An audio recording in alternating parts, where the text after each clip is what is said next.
रामगढ़ के छोटे से गांव में एक सोहन नाम का व्यक्ति रहता था, जिसकी गांव में एक छोटी सी राशन बेचने की दुकान थी। सोहन का एक ही बेटा था जिसका नाम चुन्नू था। चुन्नू बड़ा चालाक और समझदार था। गांव में राशन की एक ही दुकान होने की वजह से गांव के लोग उस दुकान में राशन खरीदने आते थे और सोहन भी बहुत दयालु और हंस मिजाज था। जब भी लोग उसके दुकान पर राशन लेने आते थे तो सोहन उन्हें राशन के साथ एक कप चाय भी पिलाता था, जिससे उसके इस स्वभाव से उसके दुकान पर लोग खूब आते थे। एक दिन सोहन का अचानक से तबीयत खराब हो जाती है, जिससे सोहन चुन्नू को अपने पास बुलाकर उसे कुछ दिन के लिए दुकान संभालने के लिए कहता है। बेटा, आज से थोड़े दिन के लिए तुम दुकान संभाल लोगे जब तक कि मैं ठीक ना हो जाऊं। ठीक है पिताजी, आप चिंता मत कीजिए, मैं सब संभाल लूंगा। चुन्नू मान जाता है और दुकान को संभालने शुरू कर देता है। कुछ दिन बाद सोहन की तबीयत ज्यादा खराब हो जाती है, जिससे घर के सारे पैसे उसके पिताजी के दवा में लग जाती है। चुन्नू को इलाज के लिए और भी पैसे की जरूरत पड़ने लगती है। अब चुन्नू ये देखकर बड़े ही मुश्किल में पड़ जाता है कि अपने पिताजी के इलाज कैसे कराऊं।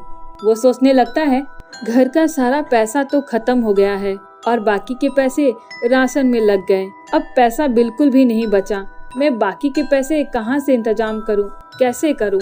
चुन्नू ऐसा सोच ही रहा था कि उसके दिमाग में एक ख्याल आता है।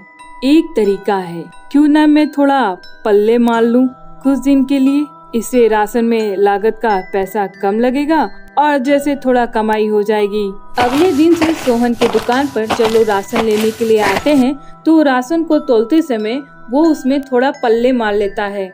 ऐसा करते करते वो काफी पैसा बना लेता है और उससे अपने पिताजी का इलाज करता है। अब वो राशन देते समय रोज ऐसा करता था।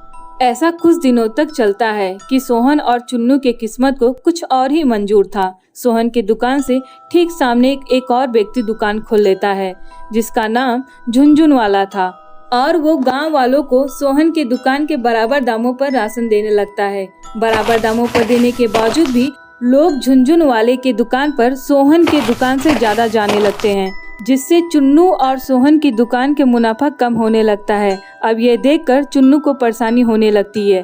अरे भाई, ले लो, जल्दी ले लो, अच्छे दामों पर ले लो, राशन जल्दी से ले लो, एक नंबर का राशन है, जल्दी ले लो भाई। चुन्नू ये देख ही रहा था कि उसके दुकान के सामने से एक आदमी जा रहा था। ये देखकर चुन्नू उससे पूछता है, अरे भैया जरा सुनिए। हाँ बोलो चुन्नू, क्या बोलते हो? एक बात पूछनी है, जरा ये बताना, ये लोग झुनझुन वाले की दुकान पर राशन लेने के लिए इतना भीड़ क्यों लगाते हैं, जबकि मैं भी उसी दामों पर बेचता हूँ। अरे चुन्नू, तुम्हारे दुकान से जो भी राशन लेते हैं वो झुनझुन वाले के दुकान के राशन से कम लगता है, जिससे अब झुनझुन वाले के दुकान पर लोग ज्यादा जाने लगे हैं। ऐसा कहकर वो आदमी झुनझुन वाले की दुकान पर सामान लेने के लिए चला जाता है। तभी पीछे से चुन्नू के पिताजी बाहर आते हैं और वो कहते हैं, देख लिया चुन्नू, बेईमानी करने का नतीजा क्या होता है। गलत कामों का नतीजा हमेशा बुरा होता है। तभी सामने से दौड़ते हुए एक गांव का आदमी आता है और वो कहता है, अचानक से मेरे घर वाले की तबीयत खराब हो गई है। वो अचानक से गनार गनार कर गनार खाने के लिए कह रही है। अब ये गनार क्या होता है मुझे नहीं पता। क्या आप लोगों को पता है ये गनार क्या है और ये कहाँ मिलेगा? नहीं भाई, हमें नहीं पता ये क्या होता है। तभी गांव की एक औरत आती है। वो भी कहती है, भैया क्या आपको पता है गन्नार क्या होता है? मेरी बेटी गन्नार गन्नार के नाम ले रही है और उसकी तबीयत खराब होती जा रही है और कह रही है कि मुझे गन्नार खाना है। सोहन और चुन्नू ये सब देखकर हैरान हो जाते हैं कि आखिर गांव के लोगों की तबीयत अचानक से क्यों खराब होती जा रही है, और जिनकी तबीयत खराब हो रही है सभी लोग एक ही चीज खानी है, वो भी गनार। तभी सामने से एक आदमी आता है और कहता है, भाई गनार मिल गया, और ये एक जड़ी बूटी है जो झुनझुन वाले के दुकान पर मिल रहा है। गांव के लोग वो जड़ी बूटी लेने के लिए उस झुनझुन वाले की दुकान पर जाते हैं। ये सब देखकर दाल में कुछ काला लगता है। चुन्नू सोचता है, ये गांव के लोगों की तबीयत अचानक से खराब होते जा रहा है और ये गनार जैसी चीज आज तक कभी नहीं सुना है। वो चीज इस झुनझुन वाले की दुकान पर ही कैसे मिल रहा है? ऐसा सोचते ही चुन्नू तय करता है कि आज रात इस बात का पता लगाएगा। रात होते ही चुन्नू चुपके से झुनझुन वाले की दुकान पर जाता है और जो देखता है उसे देखकर हैरान हो जाता है। दरअसल झुनझुन वाला कोई दुकानदार वाला नहीं, जबकि एक तांत्रिक था जो गांव के लोगों को अपना गुलाम बनाकर उन्हें देवी माँ को बलि के रूप में चढ़ाने के लिए अपना रूप बदलकर गांव में आया था। वो अपने राशन को तंत्र मंत्र से मंत्रित करके गांव वालों को बेचता था, जिससे उनकी तबीयत खराब होने लगती थी और उन्हें गनार नाम की झूठी जड़ी बूटी देकर पूरी तरह से अपने वश में करने लगता था। यह सब देखने के बाद चुन्नू अब सब कुछ समझ जाता है। सुबह होते ही वो गांव वालों को बुलाकर उन्हें सब कुछ बता देता है, लेकिन गांव के लोग विश्वास नहीं करते और वो कहते हैं, अरे भाई, हम तुम्हारी बातों का क्यों भरोसा करें जो खुद ही बेईमानी करता है और लोगों को लूटता है। माना कि मैंने गलती की थी और मुझे उस गलती का एहसास है।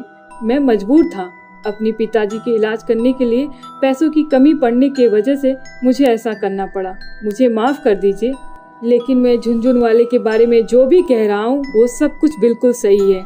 अगर मेरी बातों पे यकीन नहीं है तो आप उसके दुकान के पिछले वाले कमरे में जाकर देख सकते हैं, वहाँ सब आपको पता चल जाएगा।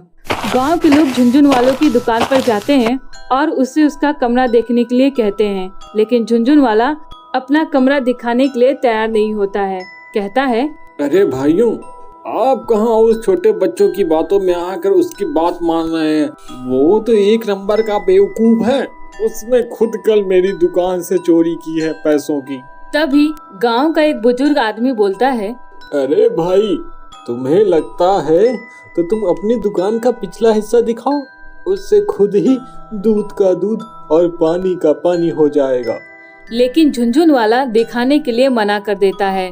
झुनझुन वाले के मना करने के बावजूद गांव वाले लोग जबरदस्ती उसके दुकान के पिछले हिस्से में घुस जाते हैं और वहां जो भी देखते हैं देखकर हैरान हो जाते हैं। वहां सभी तंत्र मंत्र से संबंधित सारे सामान मौजूद थे, जिसे गांव वाले ये देखकर सब समझ जाते हैं और गांव के लोग एक साथ मिलकर उस तांत्रिक का पिटाई कर देते हैं और उस तांत्रिक को गांव से बाहर निकाल देते हैं।